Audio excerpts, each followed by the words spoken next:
Video को देख रहे समस्त छात्र छात्राओं का आज की कक्षा में स्वागत है।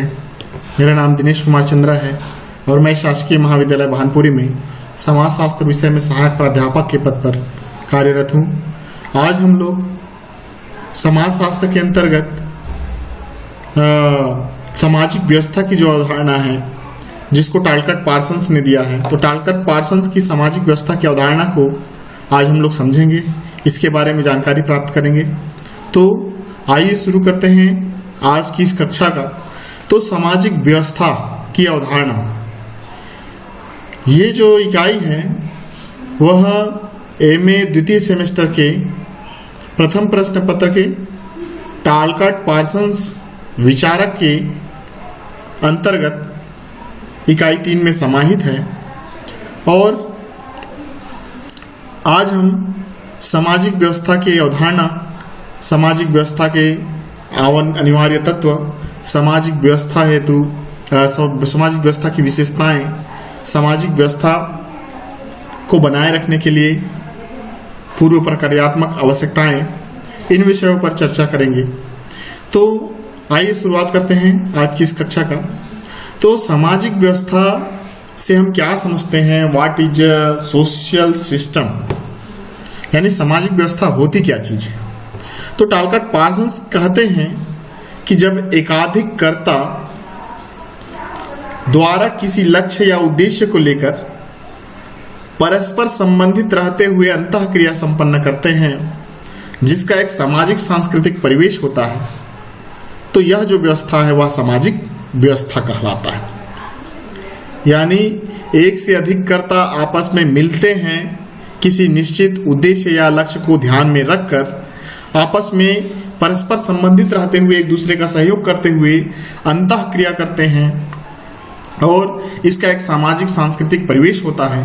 तो यह जो व्यवस्था है वह टालकट पार्सन के अनुसार सामाजिक व्यवस्था, सोशल सिस्टम कहलाता है। तो सामाजिक व्यवस्था का तात्पर्य, हम यहाँ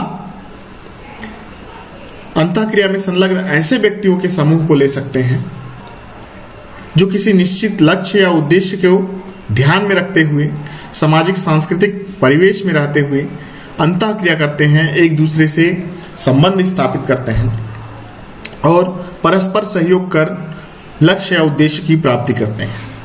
तो इसे टालकट पार्सन्स ने सामाजिक व्यवस्था कहा है।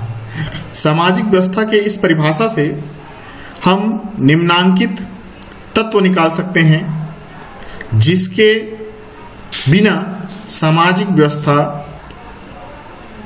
संपन्न नहीं हो पाई है, संपन्न नहीं बन पाएगी। तो देखते हैं कि कौन कौन से वो तत्व हैं। तो पहले नंबर पर हमने रखा है एकाधिक कर्ता, यानी सामाजिक क्रिया करने के लिए एक से अधिक कर्ताओं की आवश्यकता होगी। सामाजिक व्यवस्था को बनाए रखने के लिए एक से अधिक कर्ताओं की आवश्यकता होगी। और दूसरे नंबर पर है कर्ताओं के मध्य पारस्परिक अंतःक्रिया। तो कर्ता बस होने से कार्य नहीं चलेगा, व्यवस्था नहीं बनेगी। उन कर्ताओं के मध्य पारस्परिक अंतःक्रिया होना चाहिए, अंतःक्रिया की भावना होनी चाहिए, परस्पर एक दूसरे के सहयोग की भावना होनी चाहिए। तीसरे नंबर पर हमने रखा है निश्चित लक्ष्य या उद्देश्य का होना। बिना निश्चित या लक्ष्य या उद्देश्य के कर्ता आपस में संबंधित नहीं हो सकते या उन्हें उत्प्रेरणा का कार्य, उत्प्रेरित करने का कार्य लक्ष्य या उद्देश्य ही उन लोगों को उत्प्रेरित कर सकता है। तो उस समूह के लिए निश्चित लक्ष्य या उद्देश्य होना अनिवार्य है और सामाजिक परिवेश होना चाहिए। किस समाज में जहां वो सामाजिक व्यवस्था का निर्माण करता है वहां सामाजिक परिवेश होना चाहिए, वहां सांस्कृतिक परिवेश भी होना चाहिए।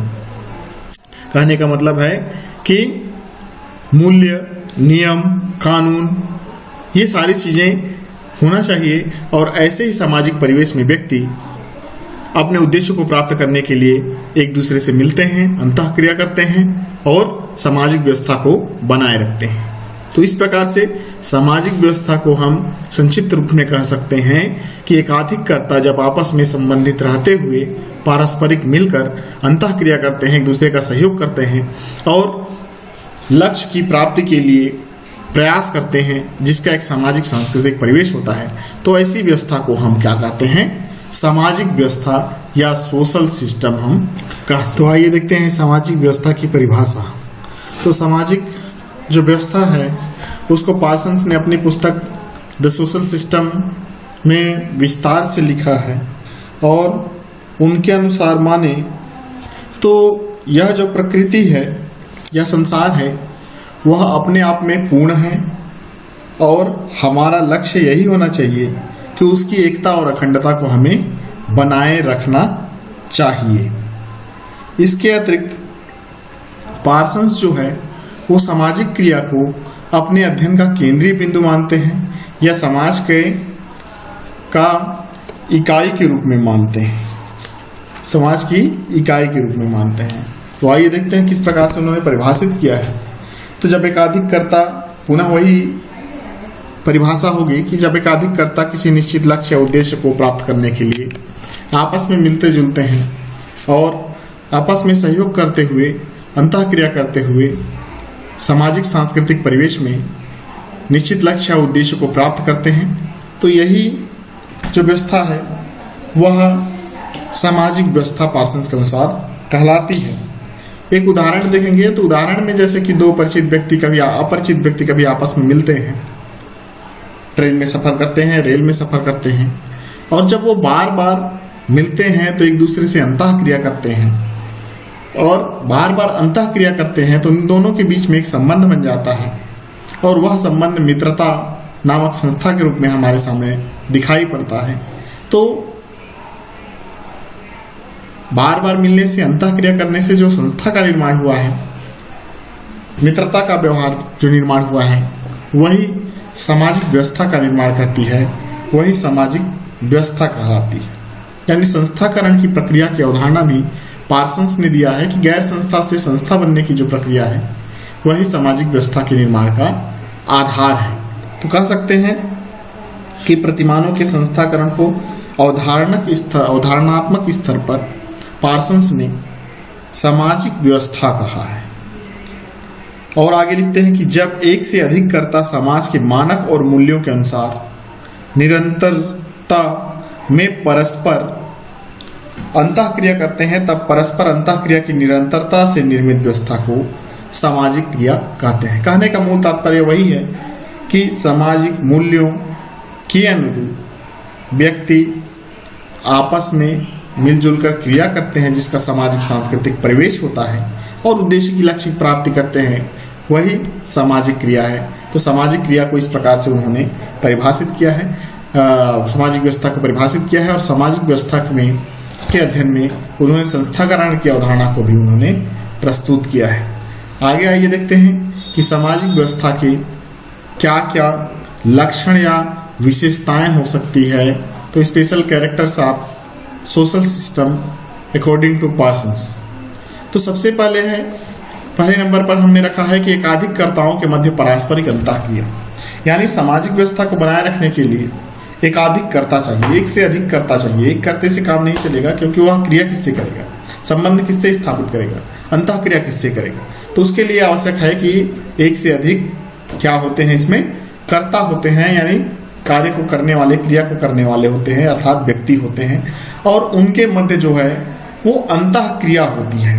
अंतःक्रिया मतलब रिलेशनशिप होता है, एक दूसरे से परस्पर रूप से जुड़े होते हैं, एक दूसरे के साथ मिलजुल कर रहते हैं, एक दूसरे का सहयोग करते हैं, उन दोनों के बीच में लगाव की भावना होती है, हम की भावना होती है। दूसरा पॉइंट हमने रखा है कि सामाजिक व्यवस्था में गतिशीलता होती है। सामाजिक व्यवस्था परिवर्तनशील होता है, निरंतर बदलते रहता है, यानी गतिशील होता है, स्थिर नहीं होता है, गतिशील होता है, इसमें परिवर्तन होते रहते हैं। तीसरा है कि सामाजिक व्यवस्था में विभेदीकरण पाया जाता है। सामाजिक व्यवस्था जो है वो छोटे छोटे खंडों से बना हुआ है, छोटे छोटे अंगों से मिलकर बना हुआ है, अनेक संस्थाओं से मिलकर बना हुआ है, अनेक कर्ताओं से मिलकर बना हुआ है, और उन अंगों या इकाइयों के बीच में परस्पर निर्भरता पाया जाता है, इंटरडिपेंडेंसी पाया जाता है, एक दूसरे पर आश्रित होते हैं, पराश्रित होते हैं। तो इस प्रकार से बहुत सारे अंगों में विभक्त रहता है, विभेदित रहता है, और उन अंगों में पारस्परिक निर्भरता दिखाई देता है। चौथे नंबर पर हमने रखा है संतुलन। सामाजिक व्यवस्था में संतुलन पाया जाता है। कहने का तात्पर्य है कि सामाजिक व्यवस्था के जितने भी अंग हैं उन अंगों में संतुलन पाया जाता है। और जिसके अगला पॉइंट है सामाजिक व्यवस्था में सामाजिक व्यवस्था स्वपोषित होती है, आत्मनिर्भर होती है। वह अपना जो संतुलन का कार्य है वह स्वयं कर सकती है, अपने विकास का कार्य वह स्वयं करती है, यानी करता है जो वही है, वो आपस में अंतर्निर्भरित रहते हुए अपने स्वयं के व्यवस्था का पालन पोषण करते हैं। 6वें नंबर पर हमने रखा है अनिवार्य भौतिक एवं पर्यावरणीय पक्ष। तो अनिवार्य भौतिक एवं पर्यावरणीय पक्ष होता है जिसमें रहकर कर्ता अपने लक्ष्य या उद्देश्य की प्राप्ति के लिए क्रिया करते हैं। तो इस प्रकार से इसका दूसरा पक्ष है अभौतिक पक्ष होता है, भौतिक पक्ष होता है, पर्यावरणीय पक्ष होता है जो समाज में रहकर व्यक्ति जिस समाज में रहकर व्यक्ति क्रिया करते हैं। 7वें नंबर पर हमने रखा है सामाजिक एवं सांस्कृतिक व्यवस्था का अंतः संबंध होता है। सामाजिक व्यवस्था सोशल सिस्टम और कल्चरल सिस्टम आपस में अंतर संबंधित रहते हैं और अंतर संबंधित रहते हुए क्या करते हैं, सामाजिक व्यवस्था को बनाए रखते हैं। तो इस प्रकार से हमने सामाजिक व्यवस्था की बहुत सारी विशेषताएं देखी, और भी विशेषताएं हो सकती है। तो इसमें मुख्यतः विशेषताओं को हमने यहाँ लिखा हुआ है। एकाधिक कर्ताओं के मध्य अंतःक्रिया होता है, गतिशीलता होता है, विभेदीकरण होता है, पारस्परिक निर्भरता पाई जाती है, सामाजिक व्यवस्था में संतुलन होता है, स्वपोषित होती है, अनिवार्य भौतिक एवं पर्यावरणीय पक्ष होता है, सामाजिक एवं सांस्कृतिक व्यवस्था का अगला है सामाजिक व्यवस्था के अनिवार्य तत्व। तो सामाजिक व्यवस्था के अनिवार्य तत्व में पार्सन्स ने 4 बिंदुओं को रखा है। पहले स्थान पर उन्होंने नातेदारी को रखा है। नातेदारी 2 प्रकार की हो सकती है, एक रक्त संबंधी और दूसरा विवाह संबंधी। रक्त संबंधी कहने का तात्पर्य है कि जब एक व्यक्ति यानी जो कर्ता है या सदस्य हैं वो आपस में एक ही रक्त समूह से हैं, यानी कह सकते हैं कि एक ही माता की संतानें हैं, एक ही रक्त है, जन्म पर आधारित है, तो उसे हम रक्त संबंधी कह सकते हैं। विवाह संबंधी जिस संबंध का निर्माण विवाह के पश्चात हुआ है, जैसे कि पति पत्नी, और रक्त संबंधी में भाई बहन माता पिता ये रिलेशन हो सकते हैं। तो नातेदारी में रक्त संबंधी और विवाह संबंधी ये अनिवार्य तत्व है। दूसरा है शक्ति यानी शक्ति संरचना। तीसरे स्थान पर है स्तरीकरण यानी सामाजिक व्यवस्था में स्तरीकरण पाया जाता है, ऊंच नीच की स्टेटस पाया जाता है, ऊपर उच्च और निम्न की भावना पाई जाती है। और चौथे नंबर पर है धर्म और मूल्य, ये सामाजिक नियंत्रण का कार्य करते हैं। लोग सामाजिक व्यवस्था में पुलिसिंग का कार्य करती है, नियंत्रण का कार्य करती है। सामाजिक व्यवस्था से संबंधित 3 प्रकार की संस्थाएं भी पार्सन्स ने बताई है, जिसमें संबंधात्मक संस्थाएं, न्यायात्मक संस्थाएं और सांस्कृतिक संस्थाएं, ये 3 प्रकार की संस्थाएं पार्सन्स ने बताई है। तो सामाजिक व्यवस्था से 3 प्रकार की संस्थाएं संबंधित है, संबंधनात्मक संस्थाएं, दूसरा नियमात्मक संस्थाएं और तीसरा सांस्कृतिक संस्थाएं। सामाजिक व्यवस्था के कुछ संरचनात्मक पहलू भी उन्होंने बताए हैं, जिसमें नातेदारी व्यवस्था, सामाजिक व्यवस्था, शक्ति व्यवस्था, धर्म तथा मूल्य व्यवस्था, इसको इन्होंने सामाजिक संरचना के अंतर्गत रखा हुआ है। और इसके बाद हम देखते हैं कि सामाजिक व्यवस्था में उन्होंने कुछ पूर्व प्रक्रियात्मक आवश्यकता, तो पार्सन्स ने सामाजिक व्यवस्था की 4 पूर्व प्रक्रियात्मक आवश्यकताएं बताई है, जिसको उन्होंने एजिल मॉडल के रूप में प्रस्तुत किया है। तो आइए देखते हैं क्या होता है एजिल मॉडल। AGIL इन 4 शब्दों से मिलकर बना हुआ है। यहाँ A का मतलब है एडॉप्टेशन अर्थात अनुकूलन, G का मतलब है गोल अटेंशन यानी लक्ष्य निर्धारण, I का मतलब है इंटीग्रेशन अर्थात एकीकरण, और L का मतलब है लेटेंसी अर्थात प्रतिमानों का अनुरक्षण। तो इन 4 शब्दों को, इन चारों को पार्सन्स सामाजिक व्यवस्था को बनाए रखने के लिए अनिवार्य या प्रक्रियात्मक आवश्यकता के रूप में संबोधित करते हैं। जिस प्रकार पार्सन्स का मानना है कि जिस प्रकार किसी जीवों को जीवित रहने के लिए न्यूनतम आवश्यकताएं होती है, जैसे कि पानी चाहिए, उसे भोजन चाहिए, रोटी कपड़ा मकान चाहिए, ठीक है, हवा चाहिए, तो ऑक्सीजन चाहिए। तो इस प्रकार मनुष्य को जिस प्रकार से जीवित रहने के लिए न्यूनतम हवा, पानी, भोजन, आवास की आवश्यकता होती है, ठीक उसी प्रकार सामाजिक व्यवस्था को बने रहने के लिए इन 4 चीजों की अनिवार्य आवश्यकता होती ही है। तो पार्सन्स इसे एजिल मॉडल कहते हैं। अर्थात पहला नंबर पर है ए अर्थात एडॉप्टेशन, जिसे हिंदी में हम अनुकूलन कहते हैं। तो सामाजिक व्यवस्था में अनुकूलन अनिवार्य रूप से होना चाहिए। यदि कोई सामाजिक व्यवस्था में अनुकूलन है तो वह जीवित रहेगा, और यदि अनुकूलन नहीं कर पाता है वह परिवर्तन के साथ, तो फिर वह सामाजिक व्यवस्था समाप्त हो जाएगा। तो यह जो व्यवस्था है वो समाज में अर्थव्यवस्था का कार्य होता है कि वो बदलते हुए परिवेश के साथ किस प्रकार से सामाजिक व्यवस्था में अनुकूलन का कार्य करे। तो पहले नंबर पर है एडाप्टेशन अर्थात अनुकूलन, और समाज में यह जो व्यवस्था है वो अर्थव्यवस्था अर्थात इकोनॉमी का कार्य होता है कि वो बदले हुए परिवेश के आधार पर ऐसी व्यवस्था निर्मित करे, आर्थिक व्यवस्था का निर्माण करे जो लोगों के लिए लाभदायक हो, संतुलन करने लायक हो।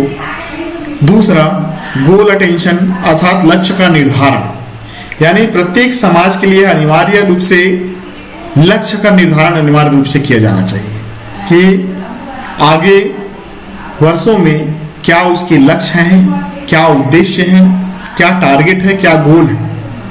तो यदि कोई व्यवस्था या कोई समाज अपने लक्ष्य का निर्धारण करता है और उसको प्राप्त करने के लिए निरंतर प्रयास करता है, तो यह गोल अटेंशन अर्थात लक्ष्य का निर्धारण कहलाएगा। यह भी किसी भी सामाजिक व्यवस्था के लिए अनिवार्य आवश्यकता होती है। इसके बिना उसके स्थिर रहने की कल्पना नहीं की जा सकती है। समाज में यह जो व्यवस्था है वो राजनीतिक व्यवस्था करती है। समाज में राजनीति के माध्यम से नए नए लक्ष्य निर्धारित करते हैं और लक्ष्यों की प्राप्ति के लिए निरंतर प्रयास करते हैं। जैसे कि पंचवर्षीय योजनाओं का निर्माण, नए ये जो राजनीतिक व्यवस्था है उसके माध्यम से नए पंचवर्षीय योजनाओं का निर्माण, अग्रिम वर्षों में सकल घरेलू उत्पाद में निश्चित लक्ष्य का रखा जाना, मानव विकास सूचकांक में निश्चित लक्ष्य का रखा जाना, इतने % गरीबी हटाना और इत्यादि भी हो सकती है। इस प्रकार दूसरा है गोल अटेंशन अर्थात प्रत्येक समाज को चाहिए कि वह अपने लक्ष्य का निर्धारण स्पष्ट रूप से करके रखे। तीसरे नंबर पर हमने रखा है इंटीग्रेशन अर्थात एकीकरण, अर्थात प्रत्येक समाज को यह चाहिए कि वह एकीकरण अपने समाज में करके रखे, एकीकरण लोगों को जोड़कर रखे। यह जो कार्य है वो समाज में धर्म और कानून का कार्य होता है, जो समाज को एकता के सूत्र में बांध कर रखती है, धर्म और कानून लोगों को। तो इस प्रकार से 4 प्रकार के अनिवार्य पूर्व प्रक्रियात्मक अवस्थाएं सामाजिक व्यवस्था को बनाए रखने के लिए, सामाजिक व्यवस्था को जीवित रखने के लिए, संतुलित रखने के लिए पार्सन्स ने बताए हैं, जो कि समाजशास्त्र में बहुत ही महत्वपूर्ण सिद्धांत है जिसे हम एजिल मॉडल के रूप में जानते हैं। तो अडैप्टेशन, गोल अटेंशन, इंटीग्रेशन और लेटेंसी यदि कोई सामाजिक व्यवस्था या कोई समाज करती है तो वह उसके जीवित रहने की गारंटी है, वह जीवित रह सकता है। अन्यथा इनमें से एक भी तत्व यदि कोई समाज नहीं कर सकता है तो फिर वह वहीं समाप्त हो जाएगा। जैसे कि वर्तमान में संपूर्ण जो देश हैं वो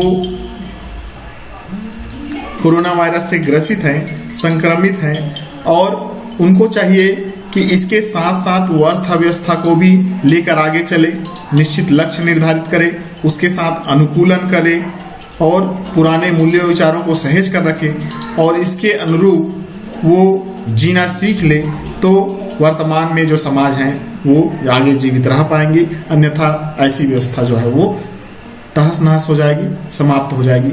तो यह था पार्सन्स का सामाजिक व्यवस्था का सिद्धांत, सामाजिक सोशल सिस्टम का सिद्धांत। इसी सिद्धांत को उन्होंने अपनी पुस्तक सोशल सिस्टम में विस्तार से लिखा है और यह सिद्धांत बहुत ही महत्वपूर्ण है। वो पार्सन्स के अनुसार माने तो पार्सन्स प्रकृति को पूर्णतः पूर्ण मानते हैं और इसमें हमको केवल